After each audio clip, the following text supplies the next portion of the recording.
নমস্কার বন্ধুরা, আজকে আমি আপনাদেরকে দারকিনা মাছ, এটাকে আমরা চেলা মাছও বলে থাকি, তো এই মাছটার চচ্চড়ি আজকে বানিয়ে দেখাবো। এর সঙ্গে পাতলা মসুর ডাল আর লেবু হলে তো পুরোই জমে যাবে। চলুন দেখি। সবগুলো মাছকে আমি ভালো করে কেটে ধুয়ে নিয়েছি। এখন আমি ওপর থেকে লবণ,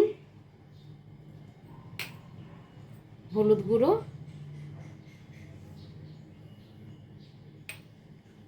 আর মাস্টার্ড অয়েল দিয়ে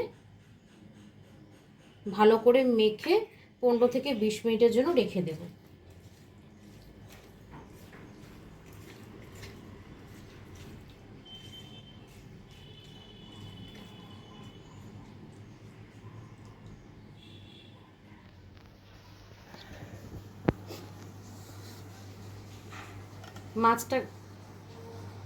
মাছটা তো আমি আগে থেকে হলুদ লবণ আর সর্ষের তেল মেখে রেখে দিয়েছি।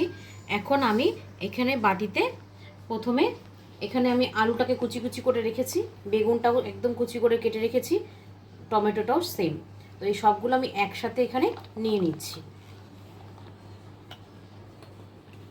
তারপরে আমি বেটে রাখা পেঁয়াজটা দিয়ে দিচ্ছি। এখানে কাঁচা লঙ্কা কুচো, এটাও আমি দিয়ে দিচ্ছি। আর এখানে যে পেঁয়াজটা কেটে রেখেছি এটা আমি তেলের মধ্যে দেব। লবণ দিয়ে দিচ্ছি স্বাদ মতো, হলুদ গুঁড়ো আর সর্ষের তেল অল্প করে দেবো, কারণ মাছের তেল মাখানো আছে। তো পুরোটা আমি ভালো করে মেখে নেব।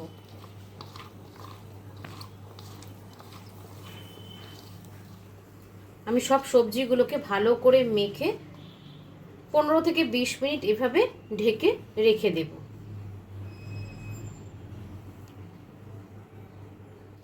15-20 মিনিট পর আমি চলে এসেছি।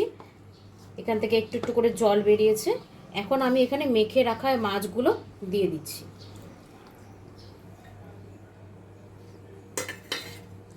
মাছটাকে দিয়ে আবারও ভালো করে মেখে নেব।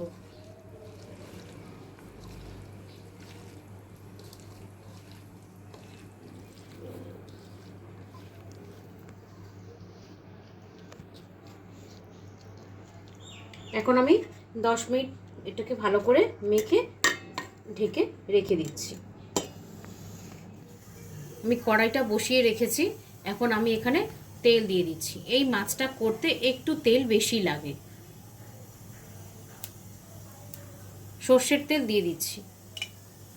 আমি এখানে এতটুকু তেল দিচ্ছি কেননা সবজি আর মাছের তেল দেওয়া আছে।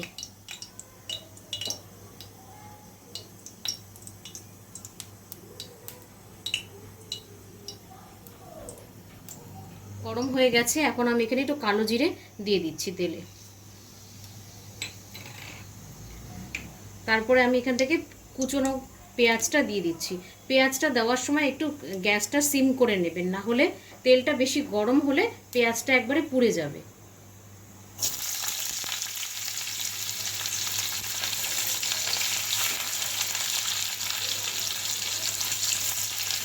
এখন আমি পেঁয়াজটাকে ভালো করে তেলের মধ্যে ভেজে নেব যতক্ষণ না পেঁয়াজের কাঁচা গন্ধটা যাচ্ছে।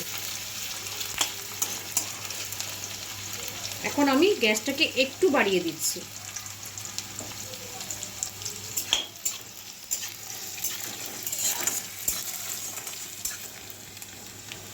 এখন পেঁয়াজটা সুন্দরভাবে ফ্রাই হয়ে গেছে আর পেঁয়াজ থেকে একটা সুন্দর গন্ধ বেরোচ্ছে।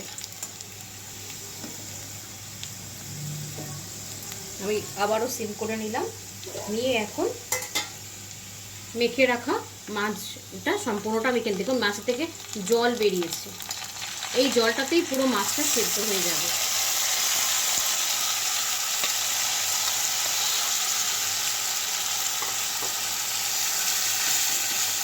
এখন হালকা করে একটু নেড়ে নিচ্ছি, কেননা মাছগুলো সব কাঁচা মাছ, নাহলে পুরো ভেঙে যাবে। আমি হালকা করে খুন্তির সাহায্যে উল্টে নিচ্ছি।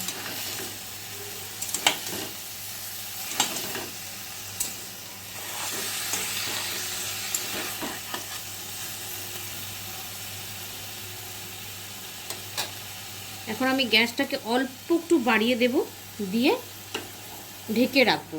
ঢেকে রাখার ফলে পেঁয়াজের থেকে যে জলটা বেরোবে সেটা জলে পুরো সবজি আর মাছগুলো সেদ্ধ হয়ে যাবে। আমি ঢাকা দিয়ে রাখলাম। আমি ঢাকাটা খুলে নিয়েছি, দেখুন কি সুন্দর জল বেরিয়েছে। এখন আমি আরও ভালো করে আস্তে আস্তে করে নেড়ে নেব। ভালো করে নেড়ে নেওয়ার পরে আমি ওপর থেকে একটু লঙ্কার গুঁড়ো দিয়েছি, রঙটা ভালো হওয়ার জন্য। লঙ্কার গুঁড়োটা দিয়ে আমি ভালো করে নেড়ে নিয়েছি। এখন এই মশলা মাখা যে জলটা ছিল সেই জলটা আমি হালকা একটু দিয়ে দিচ্ছি।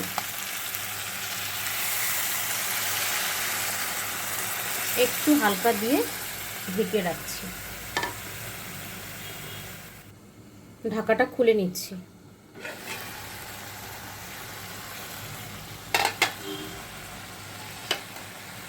দেখুন চারিদিক সাইড দিয়ে কি সুন্দর তেল বেরিয়েছে।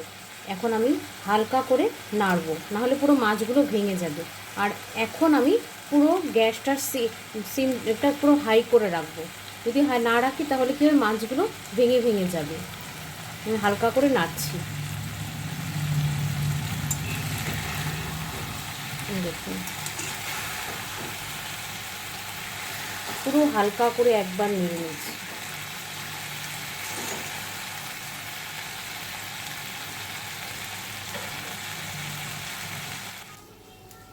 আমি এখন মাছগুলোকে উল্টে নেব।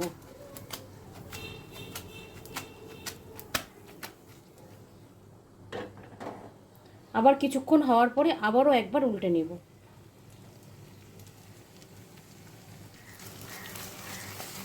আমি আরও একবার ভালো করে উল্টে নিলাম। এখন মাছটা পুরো হয়ে গেছে, এখন আমি নামিয়ে নেব।